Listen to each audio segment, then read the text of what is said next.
Today, I want to talk about Fallout, the show and the games in general. Mainly just because I want to, and I don't really care. Nobody asked my opinion, nobody wants it, but I'm still gonna give it.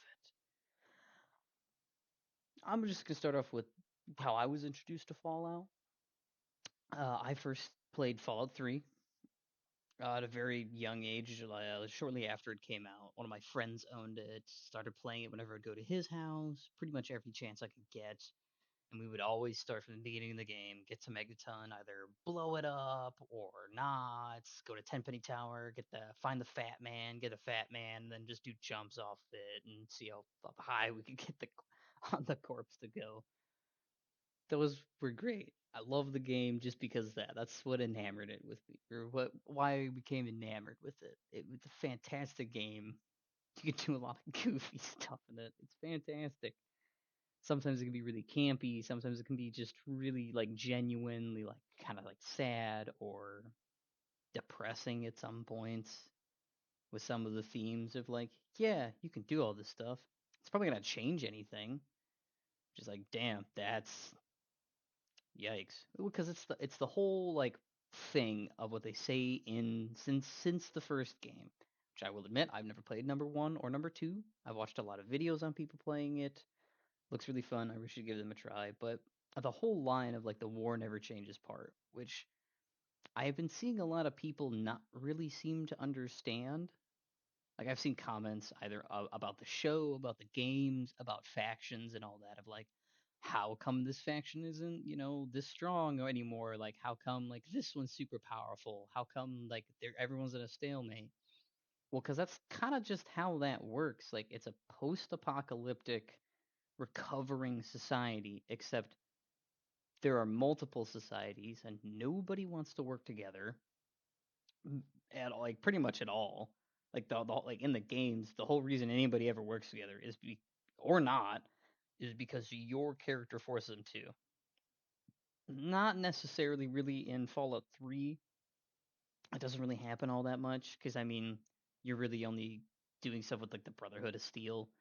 You do meet later on, or not later on, but like when you get to Rivet City, if you're doing like the android, the synthetic man, or the replicated man, whatever the fuck that's called, you do get to meet the android, and it's called the Rail, and you learn about the railroad very briefly, which they delved more into four, which was I think they did a disservice to the railroad in four, especially from what little we knew from three. It seemed their operation was a lot bigger, whereas in four it just seems like a pile of shit. Anyway, like that's the whole point though, is that the war doesn't change because people by nature want to be in power, or they want to control people, or they want to be left alone when the outside world comes knocking on their door, sometimes nicely, sometimes forcibly with a large gun. So that's kind of the whole like thing when people say how come like the Brotherhood of Steel seems like they're a mess, or the NCR has been obliterated, or Cecil Legion like in the show, and season two when you have like two different little Legion camps fighting each other, and like, well they would do that. Uh, don't know if that's gonna be picked up. Like a noon siren. Okay, so and even in New Vegas, for example, you go around, depending on who you work for. If you work with House, you're gonna be solving issues, letting him know like, hey, who's gonna be like good to keep around, who's really not, and he forces you to destroy the Brotherhood of Steel because their ideologies are so vastly different. And that's what it all comes down to is technically the ideologies of the groups, and that's a really big thing, which they've kind of already, I guess, not really shown really in the show as of yet. Like why nobody really wants to work together. I mean, you got the Enclave doing their Enclave crap, which is just testing all the time, trying to, you know, rule what's left of the world. Well, I say the world, the U.S. Even though there's not really a U.S. anymore because everybody's fucking dead. But the whole point is that nothing changes. Mainly in the games, nothing changes because nobody wants to talk, and your character in like three or even 4 for some stuff, and then mainly New Vegas, which I think shows the best thing of like showing people like, hey, this isn't the best way to go about this. Like we can do it this way. I mean, you also have the choice to just fucking kill everybody. You could do that too. No shame in that at all. I got to do my playthroughs of that as well. I'm not excited for it because dang, I like a lot of the characters, but oh well. That's just how that's gonna happen. Where was I? So, well, yeah. So the whole like war never changes thing is it's because the a lot of the times the factions they're so different. They're so vastly different. Like they've had like hundreds of years now at the point of the games to develop on their own as essentially isolated societies. At least for some factions, like the Great Khans, which are like just a strong roving band of marauders, technically, kind of. At least that's how they're portrayed in New Vegas. Then you have like the Brotherhood of Steel, who are very, depending on which chapter you're dealing with, are like extreme isolationists who refuse new members. They don't take new members. You have to be born into it. You can't just join at a moment's notice. And then there's other people like the Institute in Fallout 4, which are also, again, really isolationists. They send their little robot synths out to, find information, tech, whatever. Kind of like Brotherhood esque, but a lot more some scientific, not hypothesis. Jeez, my brain today. Scientific understanding and experiments. Jeez, that's their whole thing. And then you have other groups like, well, the families of the Strip, who were just like tribes or gangs, families of just groups of people that were trying to survive. And then, Mr. House comes back online and starts controlling everything and making everybody all happy, whatnot. They have Mr. House, who just wants the Strip. He wants to control the Strip and be left the fuck alone, which is honestly kind of fair. Then you have, I mean, there's the Tribes of Zion in like the DLCs and stuff. I don't know if those are going to be considered canon. I don't know if even we're getting a touch on Zion or anything like that in the show. Honestly, probably not. It's mainly obviously focused on, Hank McLaren, Lucy, and the Ghoul, and then all that stuff, which is really interesting. Show's been doing great so far. Okay, here's another thing I wanted to fucking Christ. I saw a person talk about they just took like a really grainy, crappy screenshot of a Deathclaw, and I think it was from like the end credits, like you know how they do the little background, there's the animation still stuff, whatever, like that kind of weird stuff. I don't know because I don't remember seeing a Deathclaw look like such crap in an episode or even in the end credits, but I think that's where this person grabbed it from. And this person was like, "Oh, if this is what the Deathclaws are gonna look like, they're gonna like worse than Fallout 4, and like they're gonna look like New Vegas Deathclaws." And I'm like, "Well, first off, New Vegas and Fallout 3 Deathclaws look the fucking same. They are the exact same. They function the same. It doesn't matter. And if they looked a little bit worse than Fallout 4, well, yeah, that would suck.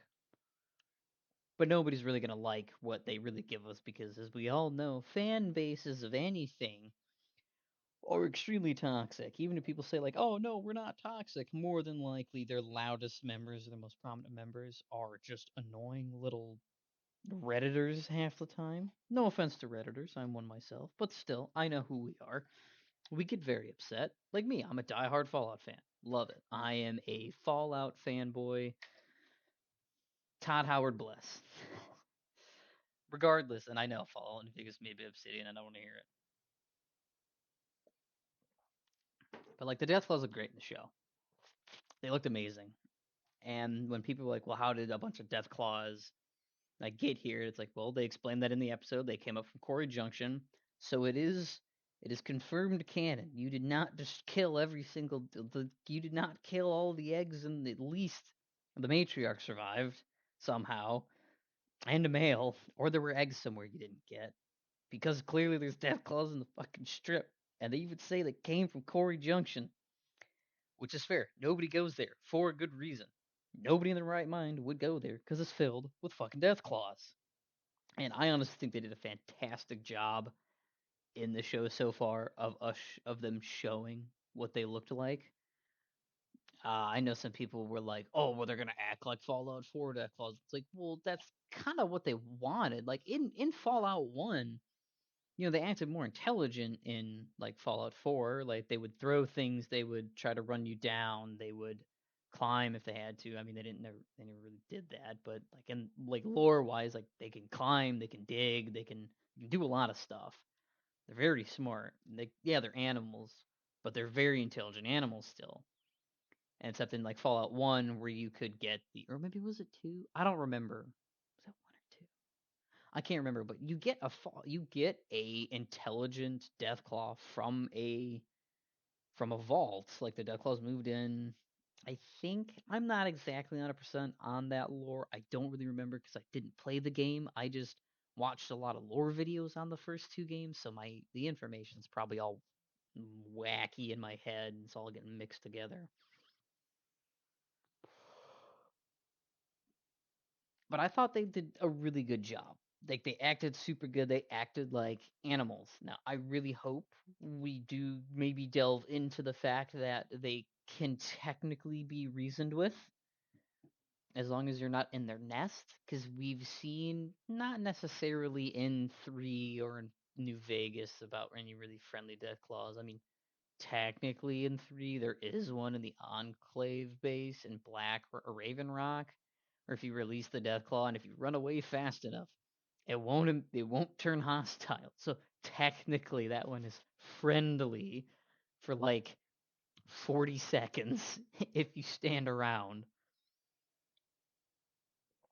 But I really hope they kind of delve into the intelligence of them a little bit better and a little bit more because so far we've only seen them be distracted by somebody whipping a grenade, and then that Deathclaw was right in front of them and they couldn't see them under the car, which I would have to look at like the official wiki on like their what creatures they're spliced with because it's supposed to be like chameleons, and that's the big one because of the that's mainly a thing from 4, I guess, but I can't really remember if that's from early lore or not. But like the chameleon death claw that we know in 4, which is one of the death claws you can fight, can turn invisible because of their like the whole like chameleon thing, which isn't how chameleons work, but it's a game, whatever. It's a weird alternate Earth where they couldn't make transistors like super awesome or whatever, and they didn't have a huge nuclear scare with like 3 Mile Island and like Chernobyl and all that. At least I don't think that's in that Fallout lore. I'm not entirely sure. I don't know if it goes back that far necessarily, but I kind of lost where I was going here. But it's just a generally a fantastic series, both the show, the games, everything. Like it's genuinely good. Like yeah, there are rough parts to anything. Like you can't even say that about a show where like they have an episode where like oh it's kind of lackluster or it's filler, and like same with games there's filler quests and all that stuff. That's just how media kind of tends to work. But so far everything that I've seen so far coming out from like anything that Fall's put out for like the show wise has been absolutely stellar. I personally have no complaints. Everything looks good. They have a lot of funny stuff. Like in one of the latest episodes, I think one of the guys says, "Oh, I need to craft a weapon," and grabs a desk fan. And I thought that was hilarious because I played a lot of Fallout 4 as well when that came out, and I was like, you need fucking screws for everything, and desk fans, office desk fans, were like one of the best sources of screws that I can remember ever finding for stuff. Because you always need screws for like anything and everything all the time. So it was wonderful. It's really funny, and there's other stuff like that. I mean, the whole like dog meat reference that was awesome with the dog. That was great. They're adding a lot of like stuff. I wouldn't call it nostalgia bait. I know some people have. It's like, oh well, or Easter eggs and all this stuff. It's like, well, no. He like a lot of the references are pretty good, honestly. They're very, they're not like shoved down your throat necessarily. They're put in a very tasteful, very funny way, in my opinion. It's very fantastic. Like they could have done a whole lot worse, and God knows with how much like really crappy endings of shows we've gotten, or just really bad seasons of stuff. I will name the examples. Season 8 of Game of Thrones, that was rough. That I know as well. Like what was it? Stranger Things, like the last episode was also not great. People were really upset. They even, had that whole like, oh, this is gonna be a ninth episode, blah blah blah, like to actually tie everything up, and they didn't. So I know everything's out there, and yeah, there's also a lot of inconsistencies with that show that I just generally didn't really like the upside down hell, whatever, the alternate dimension crap. Like they showed in the first season that everything was like super scary, and then there's like a bunch of other stuff throughout the other seasons, like the demo bats, the demo gorgons, the demo dogs, and then like in the last season, they like never really saw any all that much, and I was like, wow, this is like kind of boring. Like who cares then? Like it's just a weird dimension where stuff just doesn't look right. And so, all in all, like, yes, I know there's always going to be those people who are like, oh, well, like, if that's the standard you're using, well, then it's not good still. It's just mediocre. And it's like, okay, yeah, maybe. But to be fair, we have been blessed with a lot of very, very good stuff lately. Mainly in the sense of, like, maybe just anime. That's a big one that I know, especially this upcoming year. There's going to be a lot of good shows coming out, hopefully. Minus One Punch Man. Yikes, I heard that was not great. The first half of season 30 was apparently really trash. Sucks for that. I'm going on a tangent here. Anyway, like the Fallout franchise is great. Like, yeah, there have been some issues with stuff.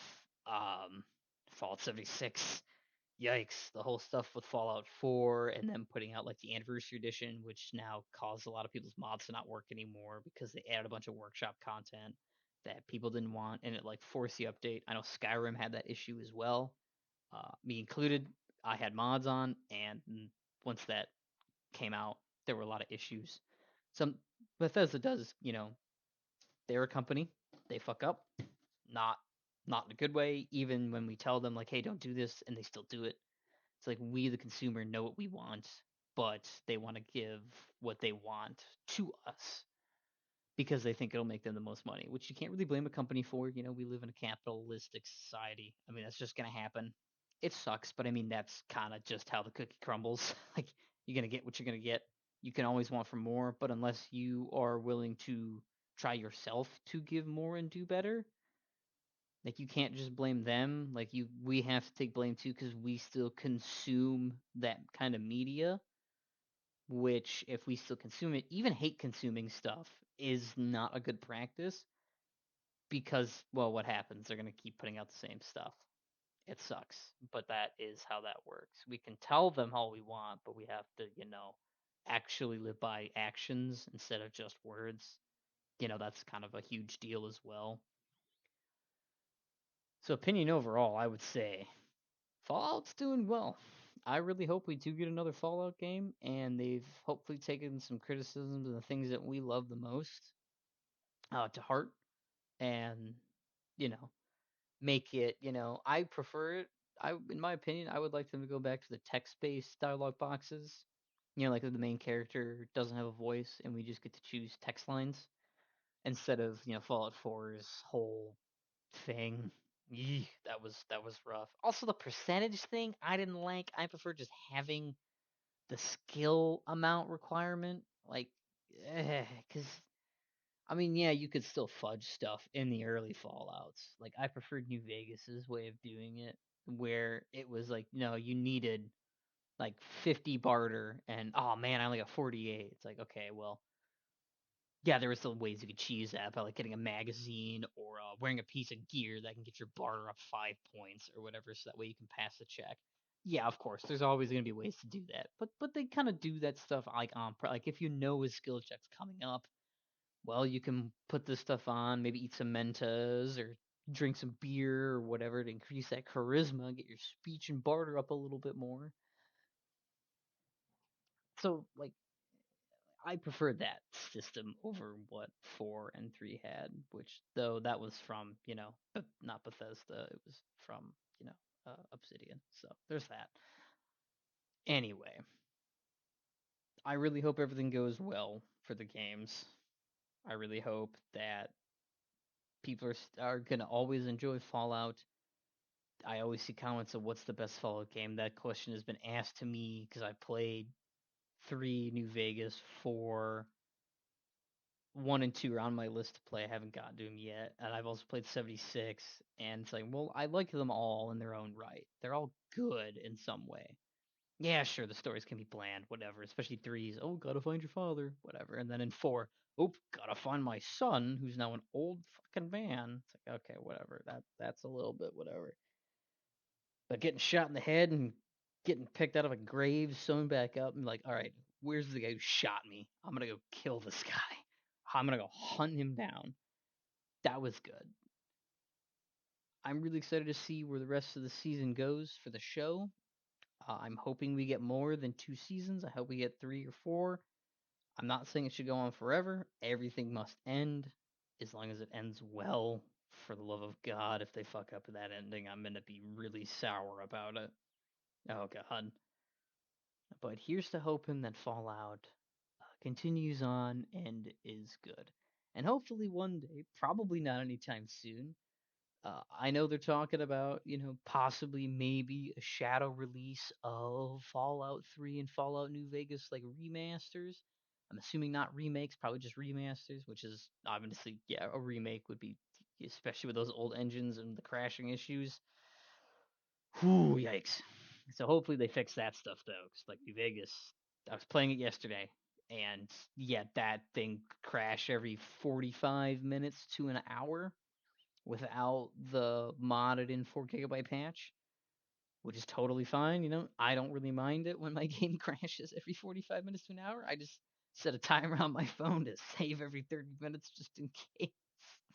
Shouldn't have to do that, but that's kind of how those other games kind of were sometimes, where they worked better on older hardware.